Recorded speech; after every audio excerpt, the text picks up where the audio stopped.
बच्चों, कैसे हैं आप सब लोग। I am Anshul Sharma, your chemistry teacher, और आप देख रहे हैं Brainic education chemistry channel. So guys, आज हम स्टार्ट करने वाले हैं electrolytic cell. Electrolytic cell clear guys. उसकी कंस्ट्रक्शन देखेंगे, उसकी वर्किंग देखेंगे, है ना। वेरी इंटरेस्टिंग टॉपिक है, बहुत न्यूमेरिकल्स आते हैं, न्यूमेरिकल्स बनते हैं और बेस है, स्टार्टिंग है ये इलेक्ट्रोकेमिस्ट्री की। Clear guys. सो यहाँ पर हम क्या कर रहे हैं, इलेक्ट्रिकल सप्लाई प्रोवाइड कर रहे हैं और केमिकल रिएक्शन को करवा रहे हैं वहाँ पे। ठीक है। सो इसके यूजेस के बारे में जानेंगे और इसके कंस्ट्रक्शन एक बार देख लीजिए। Clear guys. सो यहाँ पे एक इलेक्ट्रोलाइटिक सेल आपको दिख रही है, जिसमें एक एनोड है जो पॉजिटिव टर्मिनल से जुड़ी है, एक कैथोड है जो नेगेटिव टर्मिनल से अटैच्ड है बैटरी के, और एक कॉपर सल्फेट का सॉल्यूशन है। Clear guys. सो हम यहाँ पे डीसी वोल्टेज ऑन करते हैं और देखिए रिएक्शन तुरंत होने लगता है। जो एनोड है वहाँ से कॉपर आयन सॉल्यूशन में डिसॉल्व होता है, 2 इलेक्ट्रॉन को वो रिलीज कर देता है रोड पे। ठीक है। और किधर भगता है, कैथोड की तरफ को जाता है। Clear guys. ये जो एनोड है ये इम्प्योर रोड है और जो कैथोड है वो स्ट्रिप है पतली सी प्योर रोड की। तो वो जो आयन आ रहा था वो कैथोड की तरफ जा रहा है न्यूट्रलाइज होने के लिए, डिस्चार्ज होने के लिए, और वो 2 इलेक्ट्रॉन उसको वहाँ पे मिल जाते हैं और वो कैथोड के ऊपर क्या हो जाता है, डिपॉजिट हो जाता है। Clear guys. जो यहाँ से आयन निकला 2 इलेक्ट्रॉन छोड़ के पॉजिटिव टर्मिनल वाली इलेक्ट्रोड से, जिसको हम बोलते हैं एनोड, वो किधर जा रहा है, कैथोड की तरफ जा रहा है। ठीक है। और वो वापस से डिपॉजिट हो रहा है, न्यूट्रलाइज हो रहा है। इसको हम यूज करते हैं प्योरिफिकेशन के लिए। प्योरिफिकेशन ऑफ कॉपर, ये प्रोसेस चल रहा है, आपने 10th में भी पढ़ा होगा। This is called purification of copper by electrolysis. Clear guys. यहाँ से आपको 99.95% प्योर कॉपर मिलता है जो इंडस्ट्री में यूज़ किया जाता है। अब यहाँ से जो इम्प्योरिटीज़ निकलती हैं जैसे कि जिंक है, आयरन है, ये तो सॉल्यूशन में ही बने रहते हैं। ठीक है। आयंस की फॉर्म में सॉल्यूशन में ही डिसॉल्व रहते हैं, लेकिन जो गोल्ड है, सिल्वर है, प्लेटिनम है, वो सब एनोड स्लज या एनोड मड उसको बोलते हैं, वो नीचे बैठ जाते हैं। ठीक है। एनोड के नीचे मिलेगा, ये सब प्रीशियस मेटल होते हैं इनमें, इसको फेंका नहीं जाता। सो गाइज, आइए और जानते हैं इलेक्ट्रोलाइटिक सेल के बारे में। सबसे पहले तो एनोड और कैथोड के साइन जानेंगे कैसे। एनोड वो होता है जहां पर ऑक्सीडेशन हो और जहां पर रिडक्शन हो उसको बोलेंगे कैथोड। प्लस माइनस से आप मत देखना, नहीं तो प्रॉब्लम आ जाएगी। कैसे, वो ऐसे कि इलेक्ट्रोलाइटिक सेल में एनोड होता है पॉजिटिव और कैथोड होता है नेगेटिव। लेकिन जब आप इसकी चैप्टर के दूसरे सेगमेंट में जाएंगे और वहाँ पे आपको एनोड नेगेटिव और कैथोड पॉजिटिव मिलेगा गाइस। सो साइन के अकॉर्डिंग हम एनोड कैथोड को डिफ्रेंशिएट नहीं कर सकते। हमको देखना होगा कि ऑक्सीडेशन कहाँ हो रहा है और रिडक्शन कहाँ पर हो रहा है। जहाँ ऑक्सीडेशन होगा वो कैथोड, वो एनोड, और जहाँ पर रिडक्शन होगा वो बोला जाएगा कैथोड। Clear guys. सो आगे चलते हैं। Electrolyte is an aqueous or molten solution which allow to pass electric current through it. ऐसा एक या तो एक्वस सॉल्यूशन है पानी में मिक्स किया हुआ, या तो फिर पिघला हुआ सॉल्यूशन है जो इलेक्ट्रिसिटी को कंडक्ट करे। ठीक है। उसको हम बोलेंगे इलेक्ट्रोलाइट। 2 मेटल के हम रोड लेंगे जिनको हम बोलेंगे इलेक्ट्रोड, जहाँ पर जो हमारा चार्ज है वो डिस्चार्ज होगा, मीन्स न्यूट्रलाइज होगा। Clear guys.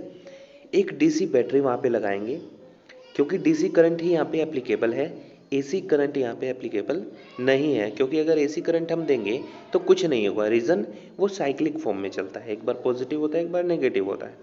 Clear guys. सो यहाँ पे हमें डीसी पावर सप्लाई ही देनी है। जो पॉजिटिव टर्मिनल है वो पॉजिटिव ही रहता है उसमें, जो नेगेटिव टर्मिनल है वो नेगेटिव ही रहता है, क्योंकि ग्राफ स्ट्रेट लाइन में चलता है। Okay. It has electrovalent bond, ionic bond made by, हाँ, जो इलेक्ट्रोलाइट है अपना, जैसे कि कॉपर सल्फेट ही ले लिया हमने, तो वहाँ पे ये आयनिक सॉलिड्स होते हैं, इनमें आयनिक बॉन्ड बने होते हैं, ठीक है, जो वाटर में जाने पे डिसोसिएट हो जाते हैं इनटू देयर आयंस। ओके, दो two platinum electrodes, inert electrode, हाँ प्लेटिनम इलेक्ट्रोड है या ग्रेफाइट के इलेक्ट्रोड हैं, this are called inert electrode. अगर हम बात करें कि कोई ऐसे इलेक्ट्रोड जो रिएक्शन में पार्टिसिपेट कर रहे हैं, उनको हम बोलेंगे एक्टिव इलेक्ट्रोड और रिएक्टिव इलेक्ट्रोड। Clear guys? तो दोनों के ही एग्जाम्पल हम देख लेंगे। सो इनर्ट इलेक्ट्रोड वो रिएक्शन में पार्टिसिपेट नहीं करते। A electrode which is connected to negative terminal of battery is called cathode where reduction take place, and the electrode which connect to positive terminal is called anode where oxidation is take place. Clear guys? So ये देखिए, अगर मैं Ca, इसमें मैंने क्या लिया, Ca एक C4 cation है 4 एनायन, Ca करके एक मैंने क्या ले लिया, इलेक्ट्रोलाइट ले लिया, ठीक है, और दो प्लेटिनम के इलेक्ट्रोड यहाँ पे जोड़े गए, तो होगा क्या, Ca आयंस में डिसोसिएट हो जाएगा, इलेक्ट्रिसिटी को कंडक्ट करेगा। एनोड पे क्या होगा, एनोड पे नेगेटिव, ये नेगेटिव वाला पार्ट पॉजिटिव वाले पार्ट की तरफ को जाएगा और डिस्चार्ज होगा, ठीक है। कैसे डिस्चार्ज होगा, इसके पास इलेक्ट्रॉन ज़्यादा है तो ये एक इलेक्ट्रॉन को लूज कर देगा, और जो पॉजिटिव वाला पार्ट है वो नेगेटिव इलेक्ट्रोड की तरफ को जाएगा और डिस्चार्ज होगा। कैसे, बाय गेनिंग सम इलेक्ट्रॉन, ठीक है। और जिस भी रिएक्शन में आपको इलेक्ट्रॉन नज़र आ जाए वो रिएक्शन क्या होगी, हाफ रिएक्शन उसको बोलेंगे। अगर उसमें ऑक्सीडेशन हो रहा है तो हाफ ऑक्सीडेशन रिएक्शन, अगर उसमें रिडक्शन हो रहा है तब half reduction reaction. Oxidation reduction को कैसे पहचानेंगे, ऑयल, हेयर ऑयल याद रखना है, और हमें याद रखना है rig. Oxidation is loss of electron, reduction is gain of electron. Clear guys? बहुत सिंपल सा मेथड है, आपको इजी ट्रिक है, बस हेयर ऑयल और उसका अपोजिट रिग याद रखना है। फिर हम एडिशन कर लेंगे रिएक्शन का और कंप्लीट हमें रिएक्शन, फुल रिएक्शन हमें वहाँ पे मिल जाएगी। Clear guys? सो अगर हम बात करें इलेक्ट्रोलाइटिक सेल में, दो एस्पेक्ट से इसकी स्टडी करते हैं, एक तो qualitatively and second one is quantitatively. Qualitatively तो ये हमें ये बताएगी कि कौन रिड्यूस हो रहा है और कौन ऑक्सीडाइज हो रहा है, और क्वांटिटेटिवली हमें पता चलेगा कि कितना वहाँ पे प्रोडक्ट हमें मिला, उसका मास क्या था, उसके वॉल्यूम क्या थी, करंट कितना यूज़ हुआ। क्लियर है गाइस? अगर वहाँ पे गैस मिल रही तो वॉल्यूम कितना था, और कोई सॉलिड मेटल मिल रहा है तो उसका मास कितना था, वो डिपॉजिट कितना हुआ। देखिए,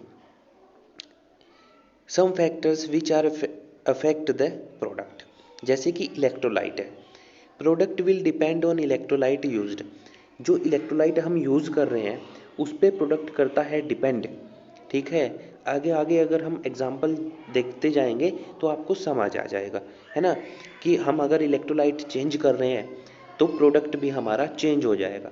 क्लियर गाइज? सेकंड होता है मीडियम। मीडियम भी डिपेंड करता है कि एक्वस मीडियम है तो पानी भी वहाँ पे एक और ऐड हो जाएगा, और अगर मोल्टन मीडियम है तो वहाँ पे वही रहेगा, पिघली अवस्था में रहने वाला है ना, मोल्टन स्टेट में रहेगा, वाटर नहीं होगा वहाँ पे। इलेक्ट्रोड भी डिपेंड करते हैं कि इलेक्ट्रोड अगर रिएक्टिव है तो रिएक्ट करेगा, रिएक्शन में पार्टिसिपेट करेगा, और रिएक्टिव नहीं है तो रिएक्शन में पार्टिसिपेट नहीं करेगा, है ना। जैसे कि आपने कॉपर के 10th में देखा होगा, जो प्योरिफिकेशन ऑफ कॉपर होता है उसमें जो कॉपर के इलेक्ट्रोड थे वो रिएक्टिव इलेक्ट्रोड थे। क्लियर? वो रिएक्शन में पार्टिसिपेट कर रहे थे। अब बात आती है representation of electrolytic cell. Representation जानना इसलिए ज़रूरी है कि जब एग्ज़ाम में क्वेश्चन आता है तो सिंपल इस फॉर्मेट में आपको एक क्वेश्चन दे दिया जाता है, वहाँ पे डब्बा उब्बा नहीं बनाते, है ना, कि इतना ऐसे करके ऐसे बनाएगा और इलेक्ट्रोड ऐसे, ठीक है, ऐसे करके और बैटरी लगाएगा, ऐसा नहीं होता, ठीक है। दे भी सकता है लेकिन जनरली एक लाइन में ऐसे लिख देगा। Clear guys? So left side में हमेशा इलेक्ट्रोलाइटिक सेल में ऑक्सीडेशन, और गैल्वेनिक सेल में भी कोई भी सेल हो, लेफ्ट साइड में हमेशा ऑक्सीडेशन लिखा होगा, राइट साइड में हमेशा रिडक्शन लिखा होगा, साइन कुछ भी हो। ऑक्सीडेशन होगा, अगर इलेक्ट्रोलाइटिक सेल है तो पॉजिटिव रहेगा, गैल्वेनिक सेल है तो ऑक्सीडेंट लेफ्ट साइड में नेगेटिव रहेगा, है ना। सो यहाँ पे हमें क्या करना है, लेफ्ट साइड में एनोड है ना। एनोड का मटेरियल, सबसे पहले एनोड मटेरियल किसका बना है, वो एनोड है किसका, है ना। एनोड का मटेरियल क्या है कि वो प्लेटिनम है तो Pt लिख देंगे, कॉपर का है तो Cu लिख देंगे, कोमा। एनोड पे प्रोडक्ट क्या मिल रहा है, ठीक है, प्रोडक्ट जो भी मिल रहा हो वो प्रोडक्ट वहाँ पे हम मेंशन कर देंगे, ठीक है। कुछ भी हो सकता है जो भी हम यूज़ कर रहे हैं। सपोज करो कि एनोड पे मिल रही है हमें ऑक्सीजन गैस मिल रही है ना, तो O2, फिर एक लाइन, ठीक है, ये लाइन, और यहाँ पे सबसे ऊपर लिखा जाएगा मीडियम। मीडियम क्या है कि एक्वस है कि मोल्टन है ना, पानी मिलाया गया है कि पिघलाया गया है। इलेक्ट्रोलाइट हमने यूज़ क्या किया भाई, कॉपर सल्फेट यूज़ किया या मैंने पिघला हुआ NaCl यूज़ कर लिया, है ना, कुछ भी हो सकता है। Ct क्या है, ये Ct कंसंट्रेशन या टेम्परेचर, ठीक है, मोल्टन है तो हाई टेम्परेचर है, कंसंट्रेशन उसकी कितने मोलर का सॉल्यूशन है, ठीक है। उसके बाद में ये दो लाइन है, ये दो इलेक्ट्रोड को शो कर रही है इलेक्ट्रोलाइटिक सेल में, ठीक है। Cathode product and comma cathode material, cathode पे प्रोडक्ट क्या मिल रहा है और कैथोड का मटेरियल क्या है, मीन्स इलेक्ट्रोड किस चीज़ का बना हुआ है। Clear guys. सो ये थी आपकी इलेक्ट्रोलाइटिक सेल की रिप्रेजेंटेशन। क्लियर। जैसे कि ये एग्जांपल मैंने लिया कि Ca मोल्टन स्टेट का है, ठीक है। फोटो में देखें Ca कोई इलेक्ट्रोलाइट है Ca जिसको मैंने पिघलाया है, मोल्टन स्टेट, इलेक्ट्रोड क्या है प्लेटिनम के, ठीक है ना। सो एनोड मटेरियल, एनोड का प्रोडक्ट, मीडियम, कौन सा इलेक्ट्रोलाइट यूज़ किया है, टेम्परेचर, मोल्टन है तो हाई टेम्परेचर होगा, कैथोड का प्रोडक्ट और कैथोड का मटेरियल, और ये जो दो लाइन्स हैं ये शो कर रही हैं दो इलेक्ट्रोड को, ठीक है। Clear guys. सो ये था कंस्ट्रक्शन और वर्किंग आपने जान लिया। Clear guys. सो आगे चलते हैं, हम कुछ एग्जाम्पल्स करेंगे नेक्स्ट वीडियो में।